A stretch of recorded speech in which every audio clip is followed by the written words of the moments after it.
Welcome back to the Art to Life podcast. I'm so excited about our free Art of Your Life workshop. It already started on Monday, but it goes till this Friday, March 7th, and it's not too late to join.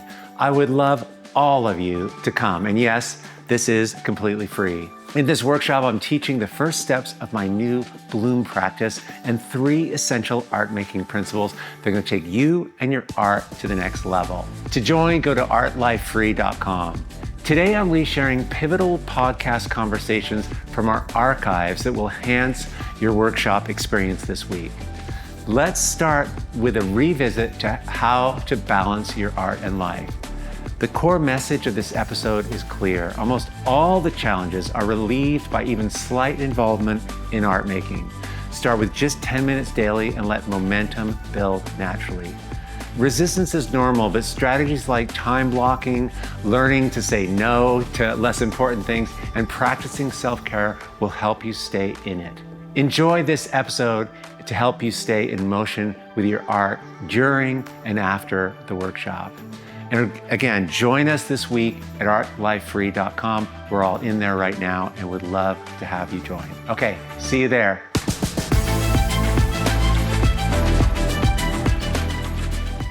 Hey everyone, welcome back to the Art to Life podcast.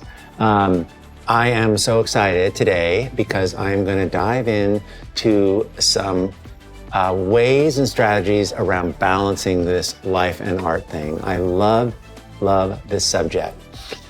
And I actually write a lot of these little notes down in my book, in my journal, little ideas, and they're all piling up. And so I thought, man, I'll just tell you what I've been thinking and what's working for me. I got 10 of them today. These are going to be helpful in getting that balance. This balancing your art and life is tricky. So in the time we have here, I want to just hit how I think about this. What are the best practices I use to dial this in?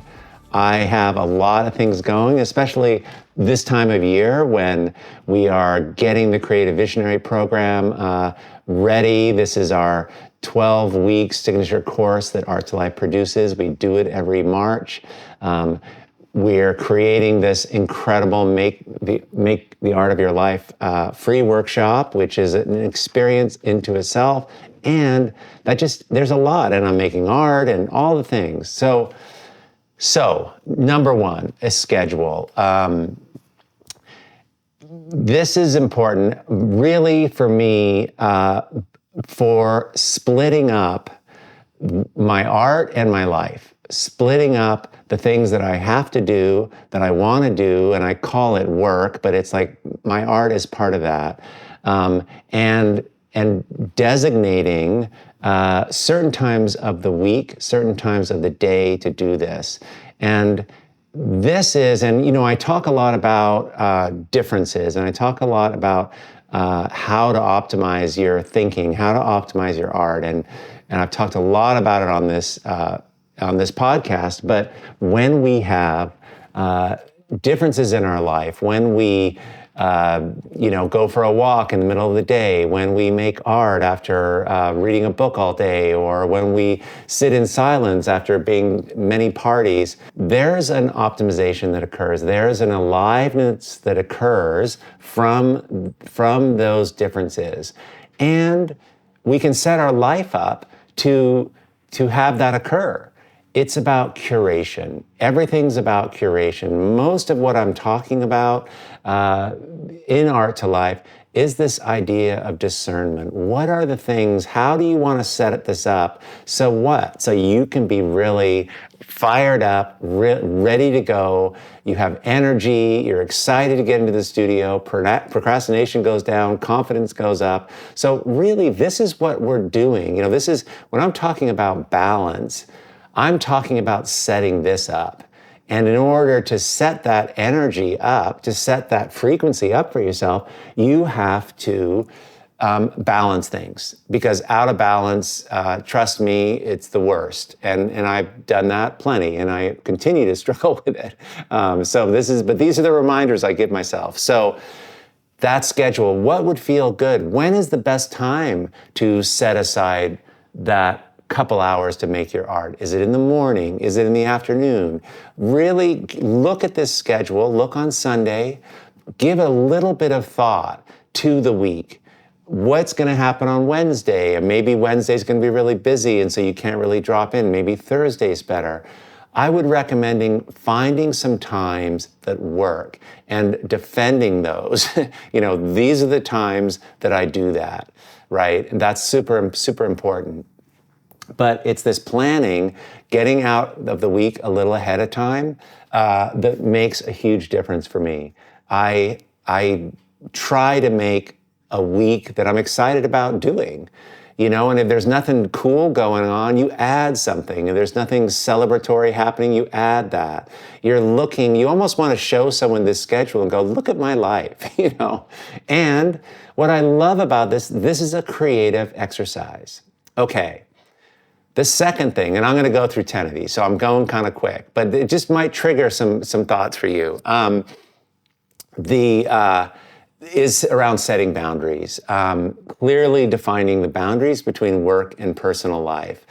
So the best way I can think of this is I used to worry 24/7 about my art and how it was going, whether it was going to turn out or not. And it was just something that I always thought about. And I thought that that's what I had to do in order to make my best art. It was like I was tending to this thing all the time. And it kind of, by the time I got to the studio, I was kind of exhausted. So I made this decision, and this is what was incredible. This all changed for me with one decision, and here's what it was. And this might, I know so many of you guys listening are artists and making art. I made the conscious decision about 6 years ago to not think about my art, worrying about it, unless I was making it. So that means even going to the studio and stressing out. I'm talking about only worry about that thing you're making when you have a paintbrush in your hand or when you're changing that thing. All the other times, it doesn't matter because you're not going to change it. And you can't really you can't think clearly unless you're in it. So even if you're thinking about it when you're not doing it, then that's not helpful anyway. So it's only helpful to be thinking about it when you can do something about it. And here's what's cool. Once you're making your art, that's not stressful. That's a different experience altogether. So even if you don't know what to do, once you're in the art making, you're getting information, you're looking at it, you're seeing colors. It's a whole nother experience. And then really, by that one simple move, you've gotten rid of the stress altogether. You just have to be able to, you've got that calendar. You know you're going to be showing up. So once that's covered, step one, right?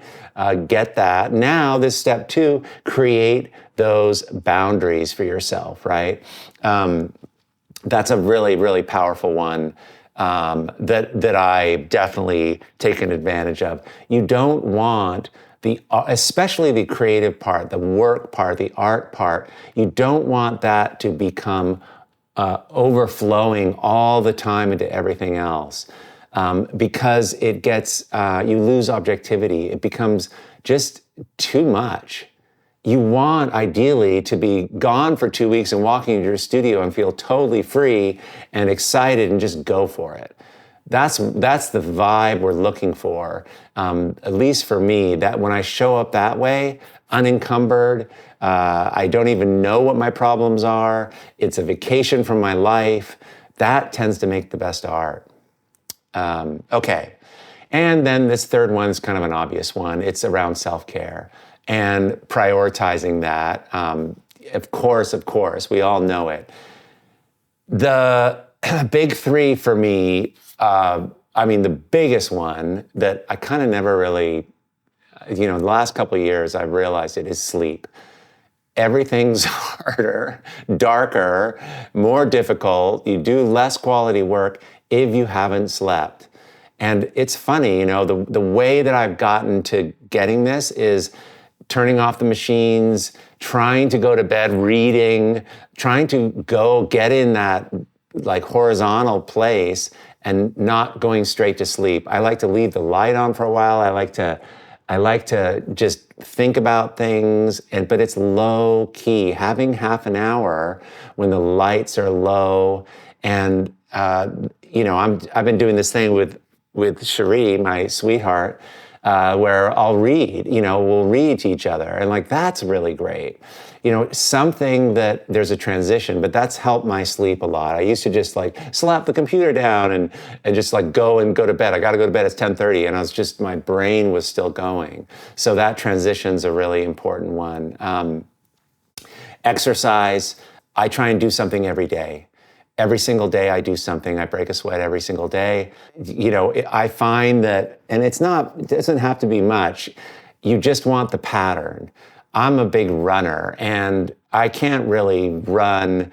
I used to run, the minimum I would run would be an hour, up until about a year ago. And I wouldn't even run if I didn't have that amount of time. I'd run for an hour at least, even more. But what I've come to realize is you end up not doing things because your bar is too high. 30 minutes, if I have 30 minutes, if I can jump on the treadmill, I can do a thing, then I'll do it. Because what I want consistency. I want to set up the pattern for this, so I'm doing it. And it's okay, little and often, right? This is something that we talk a lot about in Art to Life. It's how I coach artists around getting into their art. You don't have to do a big, huge thing. What you want is just like a little bit, just drop into your art a little bit. That creates the pattern. It's the pattern of repetition that gives you the outcomes, right? So little and often, 30 minutes is fine. Just break a sweat. At least you did a thing. And I just do something every day. There's no rest days here. I'll just run less hard on one day, or I'll work out in an easier way.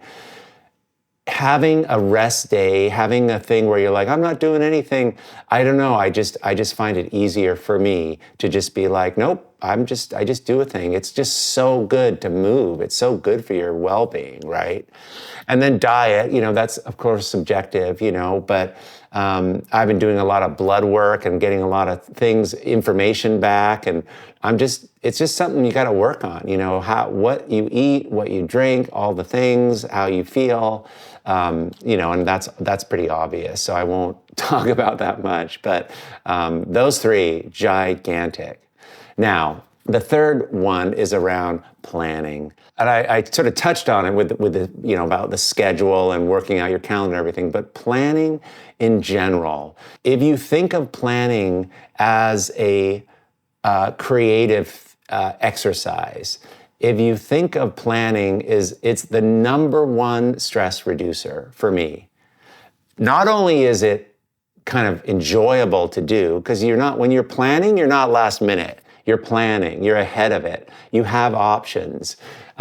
There's an invitation in it to figure it out. Like, well, maybe where are we going to do a workshop this year? We're looking at all these places. How do I want my year to look? We're going to be going to Morocco, but do I want to go to Mexico? And when would I do that? And where does the workshop? All those kinds of ideas and planning, it gives you energy. And if you plan something ahead of time, it is way, way less stressful. It's just putting that intention. And really, it's about a mini intention. It's calming. And what I especially love about planning and why I do it a lot is it lifts my energy. It gives me juice. I'm really aware of all the ways in which we expel our energy. Being an artist and making something and pushing something out into the world is super hard. And you got to be the best version of yourself to do this, I swear. I think, I really believe that just making art in a room by yourself, as incredible as it is, wears you down. I don't anyway, come out of that experience all the time feeling more confident. I feel like I just put my heart, on a chopping board, and I'm trying to do this thing. It doesn't always work. It's not always successful. And that's just part of it, you know, and I wouldn't have it any other way, but this is what planning can help with, you know, when you really have, you can build up the energy where you put something out and you've got a plan there and you've got energy, more energy coming in because of it. It's also something you can do with your partner or whoever you're involved with because they're not stressed out, and it's collaborative, which I love. Things where you can bring in other people, it makes them better, right? It's like, and there's more possibility. The idea that the thing isn't nailed down and that it's still open is a great feeling. So planning your year, planning your vacations, planning your art, all the things. What are the things you're going to need? Because once you have a plan, once you have an idea of where you're going, now you get to start figuring out what are the tools, what are the resources, what are the people who are going to help me pull this off. And that's a whole journey. That's a whole fun thing, right? Like I'm looking at this place in San Miguel to do a workshop, but I haven't been there to this one place, and I'll always go. I try to always go to a place. If I'm going to have a workshop and we're all going to go, I want it to be next level. I want to try the food. I want to see the place. What's the temperature, you know? And so I got to plan a trip down there, which is kind of exciting because I kind of want to go. So you get it, right? You see how this is an uptick. Okay, and then the fourth one, learning to say no. Super hard for me. I am a 7 on the Enneagram, and I say yes to everything, and I'll do it all. I try to do it all, and there's a real dark side to this, frankly. You know, I've taken on too much many times. So it's something that I've had to learn the hard way. But learning to say no to opportunities is hard for me. And I think it's hard for all of us. We work towards getting things coming and people, and we have people in our lives, and there's never enough time. But here's the reframe that has me able to say no. And it goes something like this. If I say no to this, dinner thing, or going away to this special mastermind, or what is the opportunity that I would be able to take advantage of because I have that extra time, right? There's always something, you lose something if whatever you spend your time on means you're going to say no to something else. So if I think about by saying no, what could I say yes to? What would be even more aligned for me? What would be even more exciting if I said no to this thing? That kind of works for the kind of person I am. And I'm moving again towards energy. If this party thing sounds really fun, I only know a couple people, but it sounds pretty cool, I'm not totally sure, maybe I won't go, and instead I'll throw a dinner party of my 5 closest friends who are always inspiring me, and I'll do that on that night, So that's my little hack on saying no. But make no mistake about it, you have to start prioritizing the things that bring you alive and start limiting things that you're just arbitrarily saying yes to. This is about curation. This is about discernment. This whole game, this whole thing, your art, your life, all of it. Okay. The next one is around delegation. Big, hard one for me, who does everything myself. I've always done everything myself, but calculating the amount of time you spend making your art, creating the income for yourself, it's really important to have time to do that, obviously. And if you get caught in the weeds all the time of doing all kinds of to-dos and all kinds of tasks, that just really can take you out of the most important work. There's a great book that I would recommend called Buy Back Your Time. And I'll put a link to a link in the show notes to it. But it's all about calculating your hourly wage based on how much money you're making. And I've done this in the past where I figured out I would sell 6 out of 10 paintings and they took this amount of time, and therefore my hourly was X. And you can kind of do that. And then there's certain things, lots of things that probably you're doing that you could hire an assistant to help you do.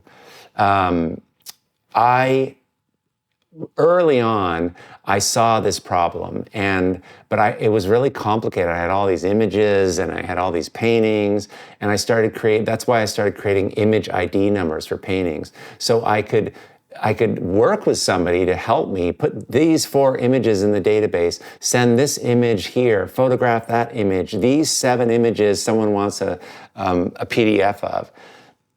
This is why I ended up doing that, so I could create some kind of a process for myself so somebody could help me.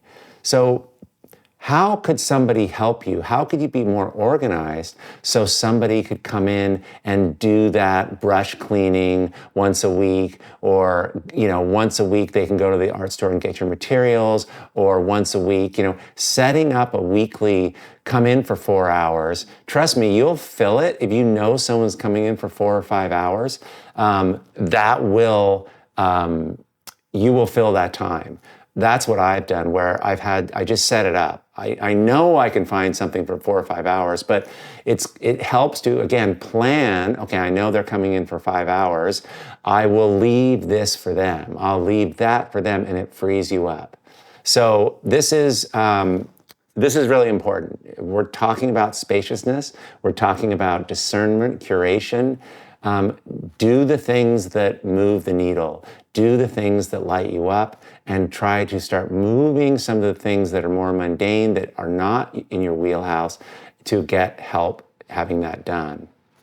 The 6th one is around having a dedicated workspace. This is super important. I have 2 of them. I have one here at the house, and I'm doing this podcast, by the way, because the entire Bay Area lost its power last night, and we've had this crazy storm. And I went down to the studio today, and sure enough, there's no power there. So I would normally be doing this in the studio, so I turned the car around and came back home, and so I'm doing it from here. And I have a little studio here. It's nothing more than really all it is just part of an old dining room table. But it's got my art supplies, it's got a set of paints, it's got some sketchbooks, some paintbrushes, it's got, some technology in case I want to share what I'm doing or take pictures. And it's really, really great. And it's not that I work there that much, because I got a whole scene at the studio, but the thing about having your stuff out ready to go is because it fires you up. It's just really cool. There's the possibility for me in my house. It's Saturday, whatever, I got to stay home and wait for the Comcast guy to come or whatever, and I have an hour. Oh my God, I can just do a little art. There it is, waiting.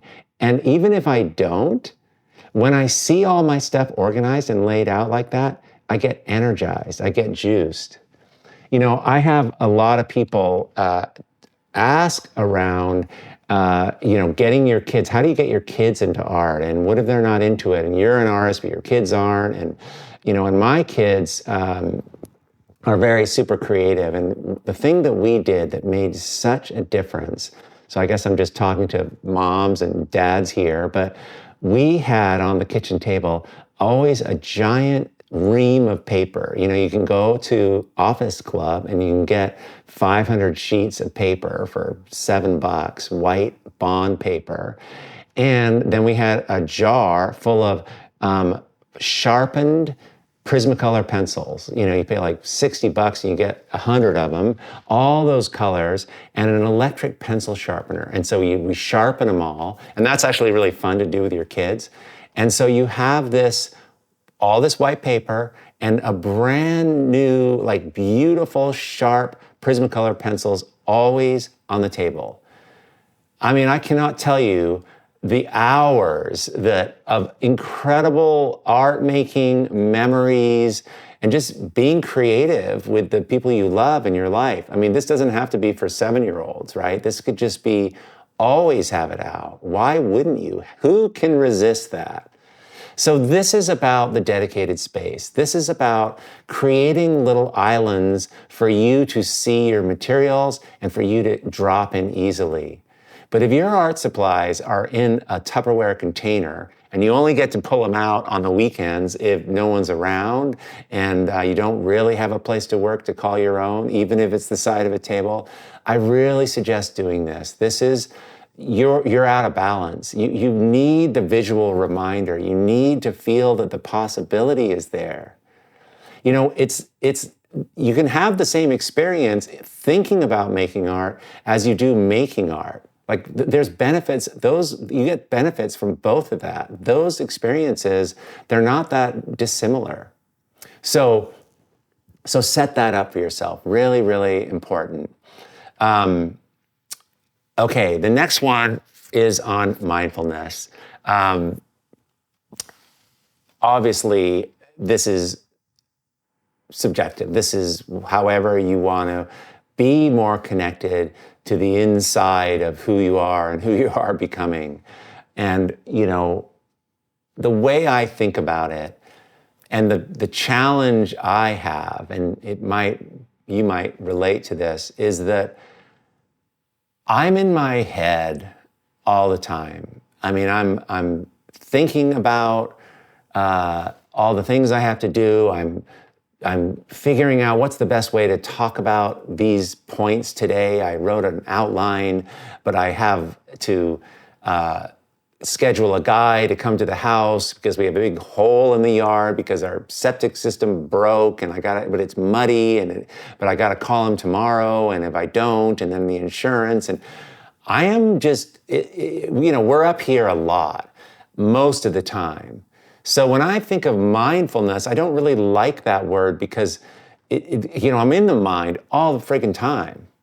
Where I want to be is I want to drop in, down, lower into the center of me. We talked a lot, an episode or two ago, about that word, right? And mine is heart this year. And the reason is because I'm trying to friggin' get out of my head all the time and be more in the emotional body, more in the center of myself. So when I think of mindfulness, that's what I try to drop into. And it's really interesting, I can be in a situation now. So I'm, yes, sometimes like I'll get up in the morning and I'll go into the hot tub and like, that's really cool. And, just be by myself. But where I'm finding this practice, where it's helping me a lot, is just throughout my day. What I do is when something is, I have a lot of stuff going on, or I got to create this thing, I try to just take a moment to feel what it is, how I'm being, what it is I want the end result to feel like. What does this want to feel like? And, I've been talking a lot about this Art of Your Life workshop that's coming up. And it's kind of different than what we've done in the past. I'm emphasizing a whole bunch of new things, really underlining authenticity and really dropping into the emotional part of art making, to the life part of art making. And that is what I'm interested in, and it comes because of this whole focus on heart. But the check-in for me on talking about it, on what I'm including, what we're going to be doing together, all the creative exercises, it's all related to how I want it to feel. If I can spend 30 minutes in the heart, that would be such a win in my day. I think it makes for a better Nick. I really do. And it's a work in progress for sure. But anyway, that's some thoughts about, because it's easy to throw these words around. I'll be more mindful, It's about paying attention. But for me, it's just, you can feel it when you go from up here and it's crazy and it's airy and all kinds of things. And it's just like a traffic jam up there. And you can drop down into the center. That's you can just feel it, and more and more and more, I'm trying to come from that place. I love that metaphor of, the ocean can be a storm up above, with these huge waves and the wind, and it's just like super gnarly up there. But you go down about 20 feet under the ocean and it's calm, right? That's what we're talking about here, and that's how I like to think of that. So anyway, that might be something that, a way for you to drop in. It doesn't have to be this big, huge meditation practice, but it can be little moments, little possibilities in the day. Okay, so the other one is around assessing and adjusting your schedule and workload. When things get out of balance, you don't want to just run the week because that's what you set up for yourself. You have to be able to adjust. This is a find your way as you go exercise. You are just learning and creating a pattern of activity, a pattern of way of being that works for you. And you can't possibly get it right the first go. You have to modify it. You gotta keep changing it. I set off this morning to go to the studio and I had this huge plan and then the power's out, so it's like, oh my God, the whole day is completely changed, but have that, right? Have that assessment ready. Be able to adjust so you can manage your time better. You just got to be able to give yourself a break. It's like, this is a work in progress. And then the next one is around these activities beyond your art. What are the things that bring you alive? And I know for so many of you who've done the Creative Visionary program, we start there. We start with frequency, with energy, how to get your juice going.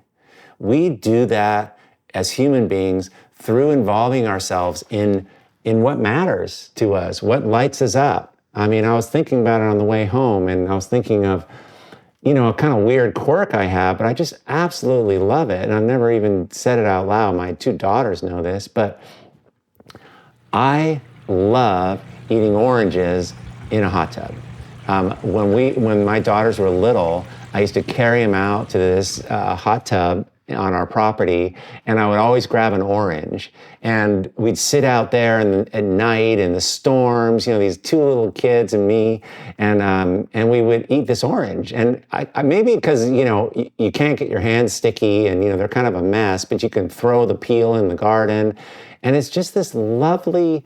It's just the opposite. That's just such a beautiful compliment to sitting in this hot water. You get this really sweet kind of fruit, and there's a whole thing of peeling it, and and I just love that. I love that, doing that, and I still do it. I have a little tangerine tree. I live in the property that I grew up in, actually. I purchased this home from my sister when my mother passed a few years ago. And Cherie and I are fixing it up and everything. But there's this tangerine tree, and I didn't even know it was a tangerine tree, but when I moved in, I started watering things, because my mom didn't do that. This tree just produces a ton of tangerines. It's so cool to have a tree that makes those little like mandarin oranges, and it's right off the patio, and I can go down there and I grab a handful of them. So I'm always having tangerines, oranges in this hot tub. Doing it by myself mostly, but it's pretty cool. So anyway, but pay attention to those things that light you up, right? That, for me, it's running, or it's the biking, or it's just, I've started to do this really cool hiking. It's a route up Mount Tamalpais. I don't know if many of you have been to Bay Area, but one of the cool things to do is you can hike to the top of this mountain here. And there's this amazing trail that you go up, and it's got this halfway up, there's this giant rock called Geronimo Rock. And that's where Chief Geronimo, there's this amazing quote by him up there. You know, he's like this Indian who, you know, part of this tribe in this area. And, you know, there's just so much history up there. But it's so grounding to go up there. And then you get to the top and you can just see forever. And there's a different way to come down and you go past all these waterfalls and stuff. So I guess this is a long-winded way of saying you need those. This is so, so important to hold on to those activities. It is what fuels the art. You think that, oh my God, if I don't make my art, I go do these other things, it's going to take away and I won't have time and it won't be good. And it's like quite the opposite. Get yourself fired up, get yourself juiced and in your fire. And then this is what's going to make your art amazing.